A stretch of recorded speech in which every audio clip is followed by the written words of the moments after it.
ये बात अपनी जगह तय है कि हिंदुस्तान हमें दो तरीके से तबाह कर रहा है। वो कमबख्तो, ये पंजाब का डैम नहीं था। बिलाखिर पंजाब ने एक स्टेज पे आके कहा कि इसका नाम पाकिस्तान डैम रख लें। और कहा जाता है कि आगे जो कोई खुदा ना खास्ता कोई जंग हो सकती है, पानी एक बहुत बड़ा एक मसला हो सकता है। भाई किसी अक्लमंद ने ये कहा कि आइंदा दुनिया में जंगें ही पानी पर होंगी। जी, किशन गंगा तनाज़े पर पाकिस्तान को आलमी सालसी अदालत में भारत के खिलाफ एक बड़ी कामयाबी मिली है और किशन गंगा डैम पर पाकिस्तान का केस जो है वो काबिल समाअत करार दे दिया गया है। बुखारी साहब, कितनी बड़ी कामयाबी है ये आपके ख्याल में? क्योंकि मेरा इसके ऊपर जो देखिए, कामयाबी नहीं है लेकिन कामयाबी की सिमत में एक अच्छी पेशरफ्त आप इसको कह सकते हैं, क्योंकि अब ये जो हमारा केस है ना, ये तो हम बहुत देर पहले हार चुके हुए हैं। अच्छा, देखिए, जो 1951 में जो इंडस बेसिन ट्रीटी हुई थी, उसके ये यानी ट्रिकल डाउन इफेक्ट है जिसको आज हम सामना कर रहे हैं। 3 दरियाओं पे भारत कब्जा कर चुका है, लिख के उसने दिया इंटरनेशनल कोर्ट ऑफ जस्टिस में भी और इंडस बेसिन ट्रीटी में भी कि मैं इन 3 दरियाओं के ऊपर डैम नहीं बनाऊंगा। 360 छोटे बड़े डैम बन चुके हैं उसके ऊपर। हम पानी को तरस रहे हैं। सुतलज हमारा ड्राई हो गया, रावी हमारा ड्राई हो गया, आपके सामने है। झेलम भी उनके जुल्म से बड़ा कम ही महफूज है, सेमिस चनाब, क्योंकि सारे दरिया जो है वो इनफ्लो उस तरफ से है। सबसे बड़ी ज्यादती हमारे साथ की थी जमात अली शाह ने, जो हेड थे हमारी तरफ पे, जो हमारा जो केस लड़ रहे थे। कुछ लोगों का ख्याल ये है कि उन्होंने हिंदुस्तान से पैसे लेके केस ज़ाया किया। अच्छा। ये उनके ऊपर बड़ा सीरियस चार्ज है। ये हम बात कर रहे थे अपने सारे सीनियर साथी जो है उनसे भी, उसमें बड़ा तफसील से हमने डिस्कस भी किया इसको। तो उन्होंने हमारा केस काफ़ी हद तक बिगाड़ा और काफ़ी हद तक केस हमारा न सिर्फ कमज़ोर किया बल्कि हम ऑलमोस्ट हार गए। लेकिन फिर एक नए सिरे से, एक नई विगर के साथ हम ये केस लेके फिर गए हैं इंटरनेशनल कोर्ट ऑफ जस्टिस में। ये मामला जो वर्ल्ड बैंक है उसके साथ भी हमारा चल रहा है अभी, क्योंकि वो उसके अंदर गारंटर था जो इंडस बेसिन ट्रीटी के हवाले से जो कुछ होना था। अब देखना ये है कि इसके बाद हम एंड अप कहाँ होते हैं। क्या इंटरनेशनल कोर्ट ऑफ जस्टिस कोई ऐसा इंजेक्शन देने जा रही है जिससे भारत अपनी उन तमाम तर मक्कार हरकतों से बाज रह जाए। लेकिन खाई में सबसे इम्पोर्टेंट चीज़ तो ये ना कि अब हम अपना केस फाइट किस तरह से करते हैं। देखें, इस दफ़ा मुझे लगता है, ये पता नहीं क्यों मुझे ये उम्मीद है कि ये जो सक्सेस मिली है ये भी उसी का नतीजा है कि इस दफ़ा हमारी प्रिपरेशन बेहतर है, हमारे पास केस अच्छा तैयार किया हुआ है, जिसकी वजह से ये हमें एडवांटेज मिली है। As I said, as the day case proceeds हमें एंड पर पता चलेगा कि क्या हमारे हक में कोई फैसला होता है या नहीं होता है।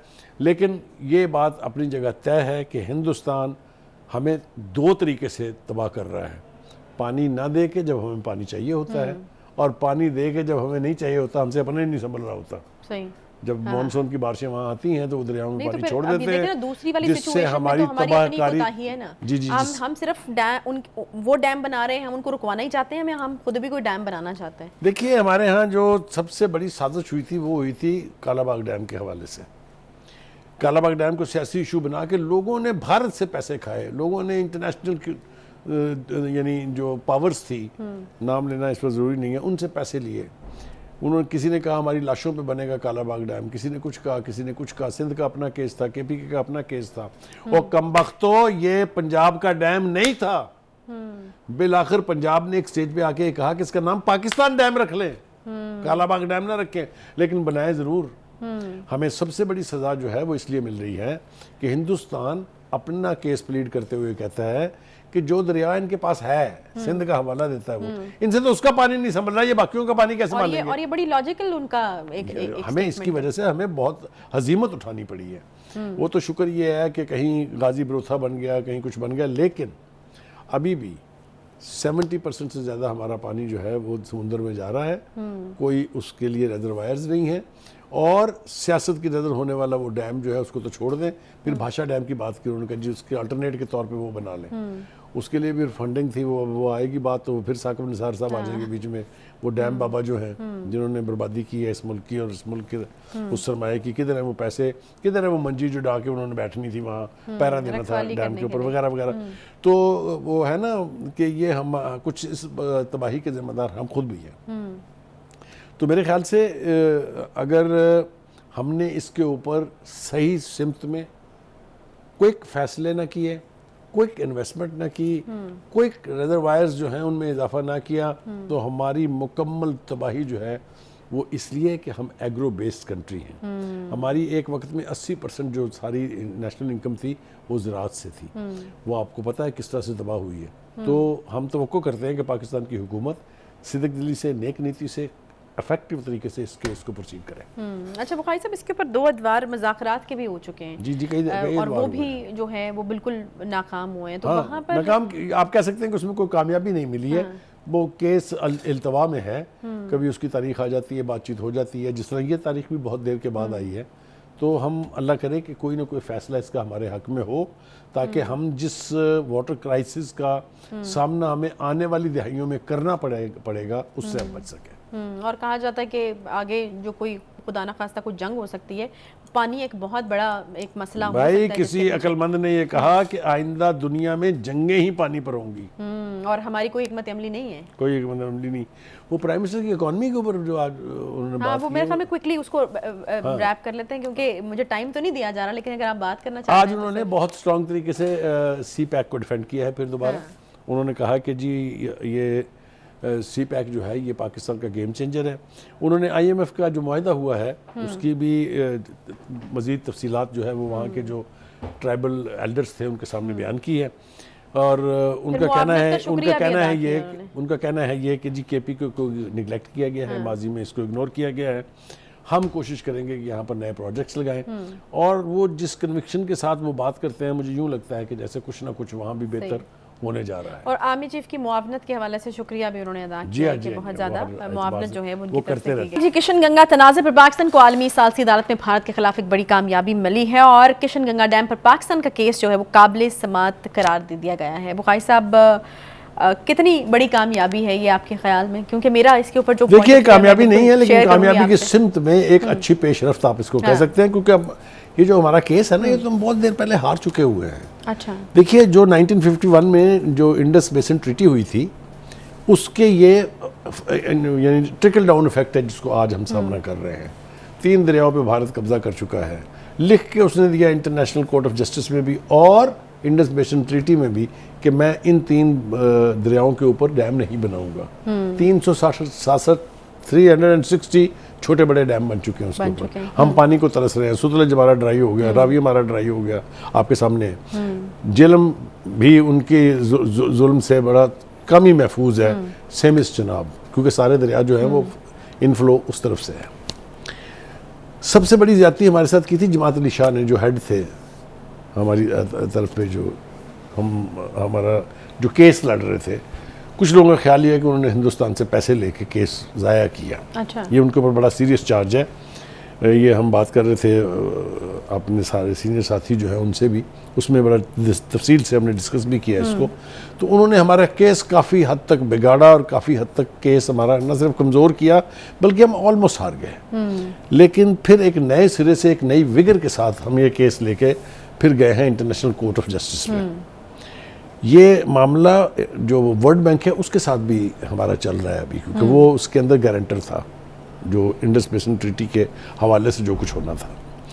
अब देखना ये है कि इसके बाद हम एंड अप कहाँ होते हैं। क्या इंटरनेशनल कोर्ट ऑफ जस्टिस कोई ऐसा इंजेक्शन देने जा रही है जिससे भारत अपनी उन तमाम तर मक्कार हरकतों से बाज रह जाए? लेकिन खाई में सबसे इम्पोर्टेंट चीज़ तो ये ना कि अब हम अपना केस फाइट किस तरह से करते हैं। देखें इस दफ़ा मुझे लगता है, ये पता नहीं क्यों मुझे ये उम्मीद है कि ये जो सक्सेस मिली है ये भी उसी का नतीजा है कि इस दफ़ा हमारी प्रिपरेशन बेहतर है, हमारे पास केस अच्छा तैयार किया हुआ है, जिसकी वजह से ये हमें एडवांटेज मिली है। As I said, as the day case proceeds हमें एंड पर पता चलेगा कि क्या हमारे हक में कोई फैसला होता है या नहीं होता है। लेकिन ये बात अपनी जगह तय है कि हिंदुस्तान हमें 2 तरीके से तबाह कर रहा है। पानी ना दे के जब हमें पानी चाहिए होता है, और पानी दे के जब हमें नहीं चाहिए होता, हमसे अपने नहीं संभल रहा होता। सही। जब मानसून की बारिशें वहाँ आती हैं तो दरियाओं में पानी तो छोड़ देते हैं, दूसरी वाली जिससे हमारी तबाहकारी है ना। जी, हम सिर्फ वो डैम बना रहे हैं, हम उनको रुकवाना ही चाहते हैं, हम खुद भी कोई डैम बनाना चाहते हैं। देखिए हमारे यहाँ जो सबसे बड़ी साजिश हुई थी वो हुई थी कालाबाग डैम के हवाले से। कालाबाग डैम को सियासी इशू बना के लोगों ने भारत से पैसे खाए, लोगों ने इंटरनेशनल यानी जो पावर्स थी, नाम लेना इस पर ज़रूरी नहीं है, उनसे पैसे लिए। उन्होंने, किसी ने कहा हमारी लाशों पे बनेगा कालाबाग डैम, किसी ने कुछ कहा, किसी ने कुछ कहा। सिंध का अपना केस था, केपीके का अपना केस था। और कमबख्तो ये पंजाब का डैम नहीं था। बिल आखिर पंजाब ने एक स्टेज पे आके कहा कि इसका नाम पाकिस्तान डैम रख लें, कालाबाग डैम ना रखें, लेकिन बनाए जरूर। हमें सबसे बड़ी सजा जो है वो इसलिए मिल रही है कि हिंदुस्तान अपना केस प्लीड करते हुए कहता है कि जो दरिया इनके पास है, सिंध का हवाला देता है वो, इनसे तो उसका पानी नहीं संभल रहा, ये बाकियों का पानी कैसे संभालेंगे? और ये बड़ी लॉजिकल उनका एक हमें इसकी वजह से हमें बहुत हजीमत उठानी पड़ी है। वो तो शुक्र ये है कि कहीं गाजी बरोथा बन गया, कहीं कुछ बन गया, लेकिन अभी भी 70% से ज़्यादा हमारा पानी जो है वो समुद्र में जा रहा है। कोई उसके लिए रिजर्वायर्स नहीं है, और सियासत की नज़र होने वाला वो डैम जो है उसको तो छोड़ दें। फिर भाषा डैम की बात की उन्होंने, जी उसके अल्टरनेट के तौर पे वो बना लें। उसके लिए भी फंडिंग थी, वो आएगी बात तो फिर साकिब निसार साहब आ जाएंगे बीच में। वो डैम बाबा जो हैं, जिन्होंने बर्बादी की है इस मुल्क की और इस मुल्क के उस सरमाए की, किधर है वो पैसे, किधर है वो मंजी जो डाके उन्होंने बैठनी थी वहाँ, पैरा देना था डैम के ऊपर वगैरह वगैरह। तो वो है ना कि ये हम कुछ इस तबाही के जिम्मेदार हम खुद भी हैं। तो मेरे ख्याल से अगर हमने इसके ऊपर सही सिमत में क्विक फैसले ना किए, क्विक इन्वेस्टमेंट ना की, क्विक रिजर्वायर्स जो हैं उनमें इजाफा ना किया, तो हमारी मुकम्मल तबाही जो है वो इसलिए कि हम एग्रो बेस्ड कंट्री हैं। हमारी एक वक्त में 80% जो सारी नेशनल इनकम थी वो ज़राअत से थी। वो आपको पता है किस तरह से तबाह हुई है। तो हम तवक्को करते हैं कि पाकिस्तान की हुकूमत सिद्क दिली से, नेक नीति से, इफेक्टिव तरीके से इस केस को प्रोसीड करें। अच्छा बुखारी साहब, इसके ऊपर 2 अदवार मुज़ाकरात के भी हो चुके हैं। जी जी, कई और वो भी जो है वो बिल्कुल नाकाम हुए हैं। तो हाँ, वहाँ पर नाकाम आप कह सकते हैं कि उसमें कोई कामयाबी नहीं मिली है। वो केस इल्तवा में है, कभी उसकी तारीख आ जाती है, बातचीत हो जाती है, जिस तरह ये तारीख भी बहुत देर के बाद आई है। तो हम अल्लाह करे कि कोई ना कोई फैसला इसका हमारे हक में हो, ताकि हम जिस वाटर क्राइसिस का सामना हमें आने वाली दिहाइयों में करना पड़ेगा उससे हम बच सकें। और कहा जाता है कि आगे जो कोई खुदा ना खास्ता कोई जंग हो सकती है, पानी एक बहुत बड़ा एक मसला हो सकता है। भाई किसी अक्लमंद ने ये कहा कि आइंदा दुनिया में जंगें ही पानी पर होंगी, और हमारी कोई हिकमत अमली नहीं है, कोई हिकमत अमली नहीं। वो प्राइम मिनिस्टर की इकॉनमी के ऊपर जो आज उन्होंने बात वो की, मेरे ख्याल में क्विकली उसको रैप कर लेते हैं, क्योंकि मुझे टाइम तो नहीं दिया जा रहा, लेकिन अगर आप बात करना चाहते आज उन्होंने बहुत स्ट्रॉन्ग तरीके से सी पैक को डिफेंड किया है। फिर दोबारा उन्होंने कहा कि जी ये सी पैक जो है ये पाकिस्तान का गेम चेंजर है। उन्होंने IMF का जो मुआहदा हुआ है उसकी भी मज़ीद तफसीलात जो है वो वहाँ के जो ट्राइबल एल्डर्स थे उनके सामने बयान की है। और उनका कहना है ये कि जी KP को निगलेक्ट किया गया है, माजी में इसको इग्नोर किया गया है। हम कोशिश करेंगे कि यहाँ पर नए प्रोजेक्ट्स लगाएं। और वो जिस कन्विक्शन के साथ वो बात करते हैं, मुझे यूँ लगता है कि जैसे कुछ ना कुछ वहाँ भी बेहतर होने जा रहा है। और आर्मी चीफ की मुआवनत के हवाले से शुक्रिया भी उन्होंने अदा किया कि बहुत ज़्यादा मुआवनत जो है वो उनकी तरफ से की गई।